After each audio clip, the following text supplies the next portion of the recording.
All the way back in the 1960s, the Chinese Air Force was looking to fill some gaps in their aircraft inventory. This led to a number of projects developing new aircraft, and one of the efforts was the development of a new strike fighter. Now, at the time, they were already producing the MiG-19 as the J-6, and the jet was very well liked by the Chinese. As such, they set about converting it over to a strike fighter. The new jet, designated Q-5, ended up massively different from the MiG-19 it was based on. The entire structure of the aircraft's interior was redesigned, accommodating an internal bomb bay and a new fuel tank layout. The front end of the aircraft was very obviously new, with a split intake design, leaving the nose free for avionics or targeting equipment. The fuselage was area-ruled, and the base armament was swapped out. The basic design was finished in 1960, but getting the jet into the air took quite a while. Chinese domestic issues are beyond the scope of this video, but as you likely know, there were a lot of social and political problems in China back in the 60s, and it wasn't until 1965 that the first prototype actually flew. It still took another 5 years to refine the Q-5 into an operational aircraft, and it finally entered service in 1970. The early versions of the jet were fairly basic high-speed strike jets armed with dumb bombs and rocket pods, but some low-rate production was done on an anti-ship version, a nuclear strike version, and a long-range version, with the internal weapons bay replaced by a fuel tank. That longer-range version, the Q-5A, that's Roman numeral 1, served as the basis for most of the later versions. The Q-5A, known in the West as Q-5B, was a further upgrade that included countermeasures, a radar warning receiver, and a new weapons system that allowed far more accurate ground strikes. They also fitted the jet to carry air-to-air missiles on its outer pylons and strengthened the wings to support heavier drop tanks. It went on to be produced in many other versions too, but all Q-5s were phased out of Chinese service during the 2010s.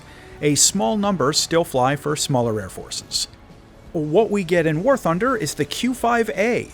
This is a strike jet in rank 6 of the Chinese tech tree at battle rating 10.0 for air and 9.3 for ground. I originally reviewed this jet like 4 years ago, and it's changed a lot since then. Historically, Gaijin has not done a very good job of representing the Q-5 family in the game, but there have been some small improvements. This jet finally gets a ballistics computer, with a CCIP for all of its weapons, but no CCRP. It also has a Type 930 radar warning receiver. This is a basic sensor-based unit that only detects I-band, but at this BR it's still pretty useful. Also, and importantly, it gets a small supply of countermeasures. At this BR, I normally just take all flares, but more about that later. The Q-5's primary armament is a set of 23mm Type 23 2K cannons, mounted in the wing roots with 120 rounds per gun. These things hit pretty hard, and they have a very high cyclic rate. For loadouts, this jet can take 4 bombs mounted under the fuselage and 2 different types of unguided rockets in different sized rocket pods out under the wings. Also, it finally has custom loadouts. Notably, it still doesn't get air-to-air missiles on its outer pylons. Maybe someday, but not today. With its flight performance, the Q-5A is unsurprisingly similar to the MiG-19, but has a lot of unique quirks of its own. One of the first things you're going to notice is that the jet feels pretty fast. It has a runway spawn and will shoot out ahead of a lot of the other jets fairly quickly. The acceleration is great with the afterburner going, and the rate of climb is similarly impressive. But as always, there's a catch. The jet's maximum speed is much lower than some of its competition. With external weapons mounted, it's barely transonic and hovers right around Mach 1 in level flight. In a clean configuration, it can push a little faster, but considering that it routinely faces stuff like F-106s, MiG-21s, and F-4Cs, there are a lot of opponents that it just can't catch or evade, almost no matter what it does. I'll get more into that in a minute when I talk about tactics. Now, the topic of the jet's agility is a little more complicated than might be obvious.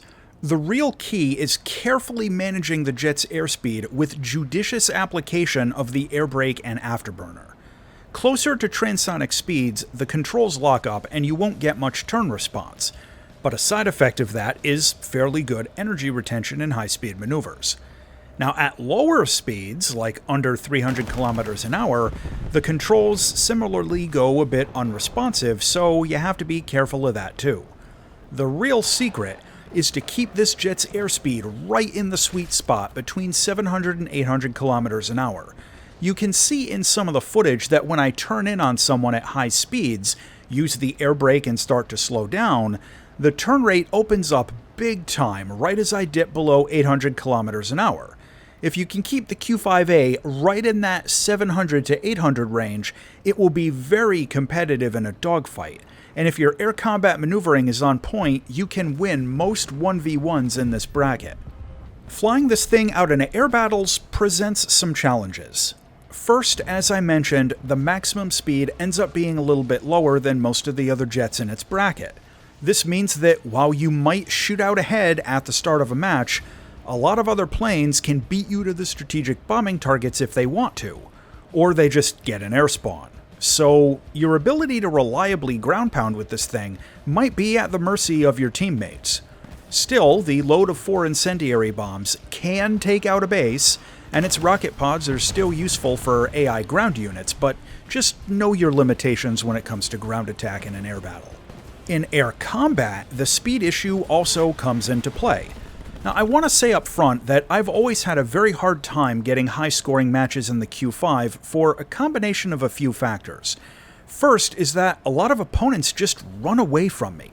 Like, no kidding, I don't know if it's just a coincidence or what, but people run away from me in the Q5 way more than most other planes, and I have literally hours of footage of 0 kill or 1 kill matches, where I survived the entire match, but just couldn't catch people to fight them. It's really frustrating.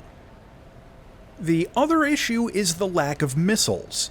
This is strictly a gunfighter, but it's in a bracket where most opponents are going to have at least 2 heat seekers, and some of them can take 4 or more missiles, and it can fight stuff like Magic 1s and AIM-9Ls. Having to rely on only 240 rounds of cannon ammo for high cyclic rate guns has tended to limit how many kills I can get per flyout, even if everyone isn't just running away. The good news is it has countermeasures, which combine with its agility to make this jet pretty survivable.